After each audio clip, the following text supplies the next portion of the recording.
with the youngest, most daring, intrepid, gutsy, fearless host on the planet. Get ready for Jake's Takes. Here's Jake. Welcome back! I am Jake, and this is Jake's Takes, where I get your favorite athletes and stars to open up and speak what's really on their minds. Make sure you hit that subscribe button, because you won't believe the guests I have lined up. Today's guest is a starting goalie in the NHL. Prior to his professional career, he played for the Windsor Spitfires and the Sault Ste. Marie Greyhounds of the OHL. He went on to join the USA National Team Development Program, and in his second season, he received the Goalie of the Year award. By the end of his 2 seasons, he had set a new franchise record for lowest goals against average and most shutouts in a career. He also represented the United States numerous times, and in 2009, he earned a gold medal for Team USA at the World Championships. And in 2010, at the World Junior Championship, he backstopped the Americans to an upset victory over the Canadians in the gold medal game and was named goaltender of the tournament. As a result of his stellar play, he was drafted 11th overall by the Dallas Stars in the 2010 NHL Draft. He was later traded to the LA Kings, where he spent 4 seasons. And of course, in 2020, he was traded to your Toronto Maple Leafs, where he's excelled between the pipes. This year, he set a Maple Leafs record for consecutive wins by a goaltender. And then he set an NHL record, passing Carey Price for consecutive wins to start a season with 11 in a row. It's such an incredible honor to welcome to Jake's Takes the nicest man in hockey, Mr. Jack Campbell!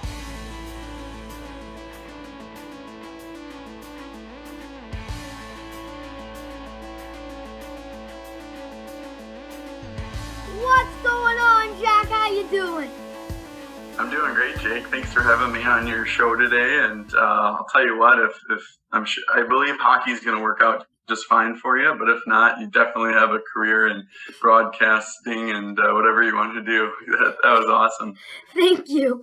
How's the summer been? Have you done anything crazy and wild?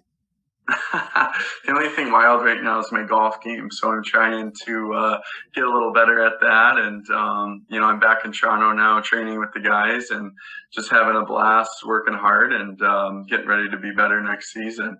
By the way, I saw Austin and Thornton, Jumbo Joe, went to a fight.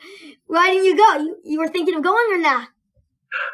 I didn't know that they went, but maybe next time they'll give me a call.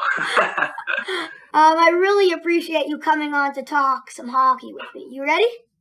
Let's do it. I appreciate it, Jake. So I know the season didn't end the way we all expected, and you took it to heart. But let me be very clear when I'm saying this. Your play this year was just remarkable, Jack. You stepped in when Freddie went down and basically proved to everyone that you're ready to be a number 1 goalie. This season, statistically, was the best of your career. What made this year so successful for you? Well, I appreciate it, Jake. I just really believed in my teammates, and, every single guy just cares so much about winning and, the team, the greater good of the team rather than individual stats and things like that. So, when you have a team like that, you typically end up playing a lot better individually. And, I'm just blessed for my teammates, but also, for the coaching staff and management for bringing me in and giving me my first real opportunity at being a number 1 guy. So it's just been it was definitely a good year, but I want to make, this a really great summer and make next season even better. You are outstanding, Jack. And by the way, I was always curious about this. In this past year, it's not so relevant because there's no Leaf fans at games. But Tell me the difference in mindset when playing home in front of a Leafs crowd and going on the road to a tough building.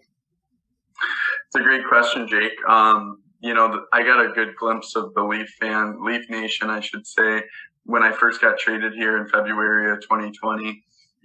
We played a couple games like in Buffalo and, even in California, and you look around the stadium and no discredit to other franchises in the league because they have great fan bases, but, looking around the building and it's like predominantly Leaf fans. You see Leaf jerseys and you're on the road.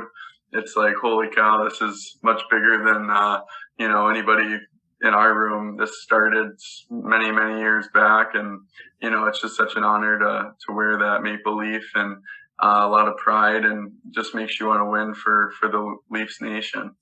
Yeah, I actually can't wait to get back in that building. I want to be there so bad. We'll get you there next year. It'll be a blast, and we'll come out and play well for you. Yeah, let's get that dub. Let's do it. By the way, what's the relationship like between you and Freddie? Like, what's going through Freddie's mind when he's seeing you go on an 11-0 run, setting records and everything? And remember, Freddie's on an expiring contract. So how do you think this makes him feel?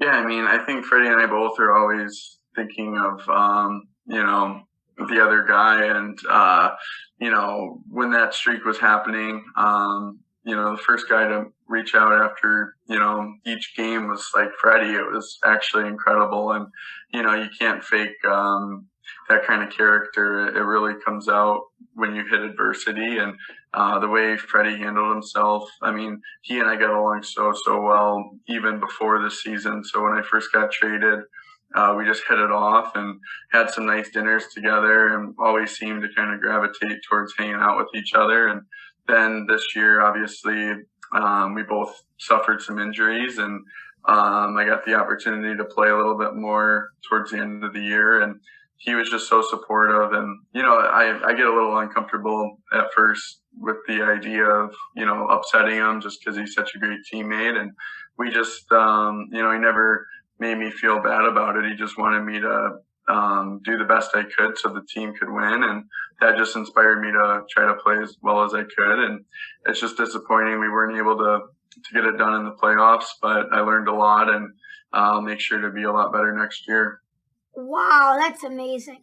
By the way, I love watching you between the pipes. It's so fun. With the team in front of you.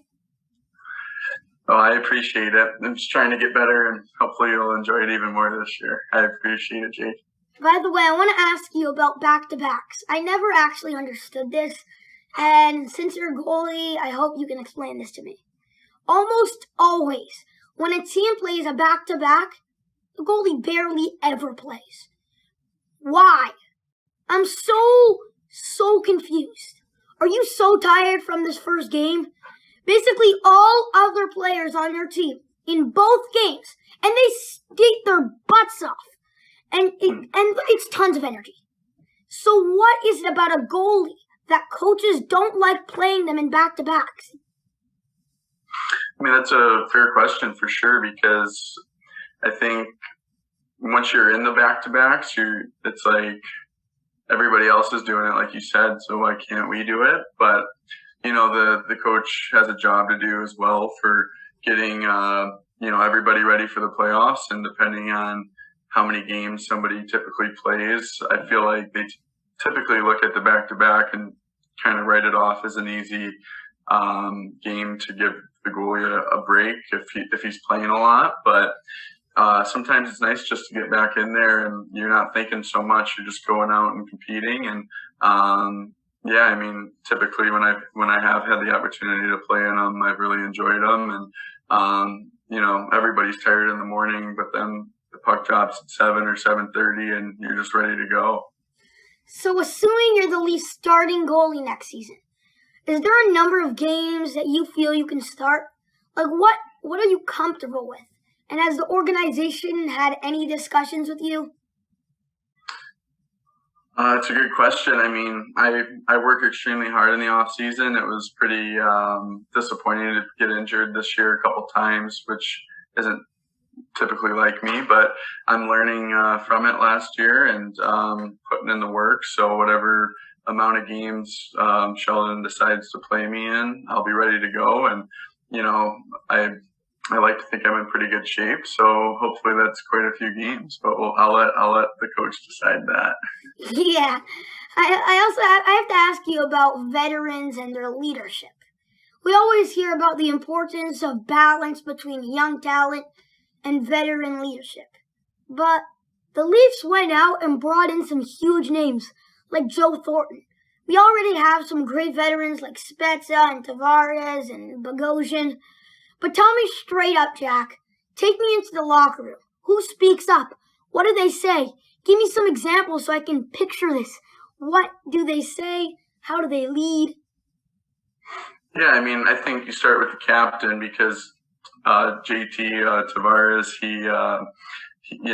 he's kind of somebody who just puts the work in and enjoys doing everything to become a better person and player every day, and kind of just lives his life, trying to be better every day. So somebody like that, you kind of can watch and learn a lot from just by watching them.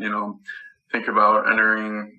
You come in for breakfast at the rink and you see the boys sitting there, and then you go into the weight room and you see John rolling out and getting his body, ready to go, doing warm-up stuff. Like, it just kind of fires you up internally to do your part too. So, he does have a verbal presence as well. I think Jake Muzzin's really big on being a verbal leader, but also, when the puck drops, he brings it every night. And same with Morgan Riley. I mean, I could go down the list, but I mean, Mo and Muzz on the back end, they're pretty vocal, and Bogo as well. And, a guy like TJ Brody or Justin Hall, like, they both just do their jobs and really enjoy being around their teammates and competing. And it's just like, it's not necessarily you have to have the same quality as,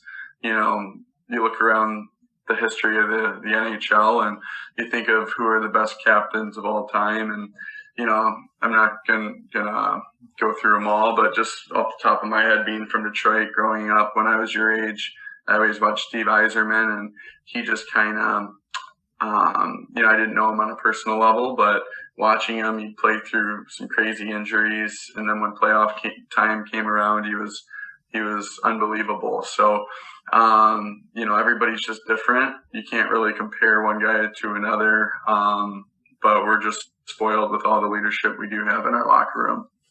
By the way, does Austin speak up at all? Austin's kind of another guy who he has the ability to speak up, and he does say some really motivating things, but he's somebody who just lives and breathes being the best he can be, and it really inspires everybody, especially when, your best player is, not only just showing up every game day and putting up points and back checking, taking the puck off the other guy's sticks all the time, blocking shots, but also when he's at the rink and he's putting in that extra work in the weight room. And, that's a daily thing from Austin, and we're definitely lucky to have him. Oh, by the way, one more thing. It's random, just off the top of my head, but I mean, I was watching Kucherov's interview, and it made me laugh. They already got their Stanley Cup in Game 4. I was cracking up. He ripped Montreal, but my thing is, wouldn't the Leafs fans do the same thing? Yeah, I mean, I'm not too sure. I caught a little bit of the interview, but I mean, I think Montreal fans were excited that they won a game in the Stanley Cup Finals, and I mean, I don't know who wouldn't be. So, I don't see anything wrong with celebrating a win against a great hockey team. Okay, Jack, right now on Jake's Takes, it's game time! And we're playing some rapid fire. I'll ask you a bunch of short questions, and you answer them as quick as you can. Deal? Sounds great, Jake. Let's do it. Let's do it. Which player in the NHL has the scariest slap shot? I'd say Alex Ovechkin. Which arena has the most annoying goal siren when you let in a goal? I'm not sure. I don't really hear them, to be honest. Well, actually, let me cut you off. I didn't mean to say I don't hear them because like a cocky statement. I just mean like when you're in the zone, you don't really hear the noise. So I just had to clarify. Sorry. So, of all your Leaf teammates, whose hockey bag smells the worst? Oh, Jake Muzzin's for sure. Who are you more thankful for? Jacques Plante for inventing the goalie mask? Or C.F. Bennett, the inventor of the jock strap? Ooh. I gotta go with CF for the jock strap. That's very, very nice of him.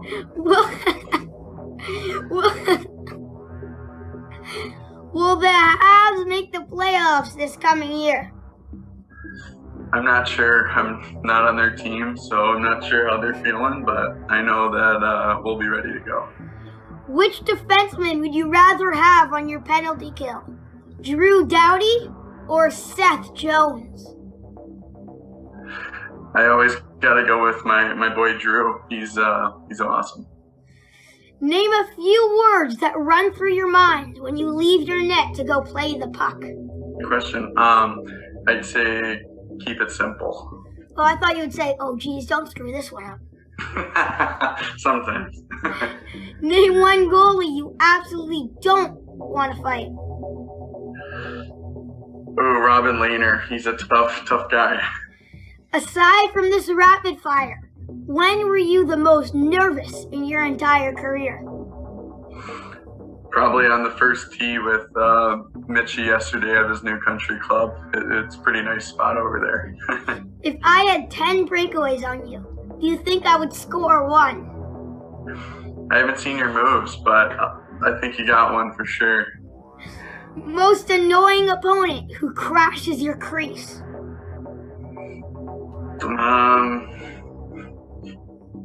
Harry and I had a couple nice altercations last year. We got a winner! Jack Campbell, you earned first star with that performance. Oh, wait, no. You deserve all 3 stars. Just incredible. How did that feel, Jack? It feels great. Thanks for playing. That was fun. Okay, Jack, I just got 2 more questions for you. Ready? So, can you tell me about the evolution of Austin Matthews' game? I mean, he's clearly one of the best, if not the best, goal scorer in the league. But he does so much more than score goals, like you mentioned before. Describe to me how Austin's game became one of the best in the league. Well, I think, the work ethic that Austin has and dedication to become the best he can be. People don't see the work he puts in trying to, like you said, evolve his game into different levels. And he's done a great job of that, putting the work in and staying humble and never being satisfied. But then also, I think he'd be the first to tell you, playing with Mitchie, Zach or whoever's on their line. I mean, Mitch is such a great playmaker too and kind of sets him up for success. But obviously having the ability to cash in on all those goals, I don't know how many guys could put the puck in like he can, but he's a very humble guy and always gives people credit. So, by the way, do you think Austin's game is more productive with Marner and small skilled wingers, or do you think Hyman and the gritty wingers are better for him? It's a good question. I got so much going on trying to stop the puck that I'm not real knowledgeable in that aspect. So I think coach has done a good job of putting him with guys for success. So I'll let them keep doing that. By the way, do you think Hyman's coming back? I hope so. Everybody in the room loves him, but it is a business, and we'll see. So I'm obviously praying he comes back. Last question. I don't really have an answer to this, but I still gotta ask it. What in the world happened to the Leafs power play? It came in and everybody thought it would be lethal. On paper, it was amazing. And then the season comes, it's like we didn't even have a power play. What happened? I wish it's a tough game, and like I said, my job is to keep the puck out, and I got to focus on that so I can do a better job of that next year. And I got all the confidence our power play will be buzzing and ticking it around nicely next year. Jack, I got 3 words for you. You are incredible. Thanks so much for taking the time to talk with me today. Hey, you're awesome, Jake. Keep it going, and it's been a pleasure. Thanks for having me. Can't wait to be back in the stands at Scotiabank Arena, cheering you on and wishing you the best of luck on your upcoming season. Thanks, Jake.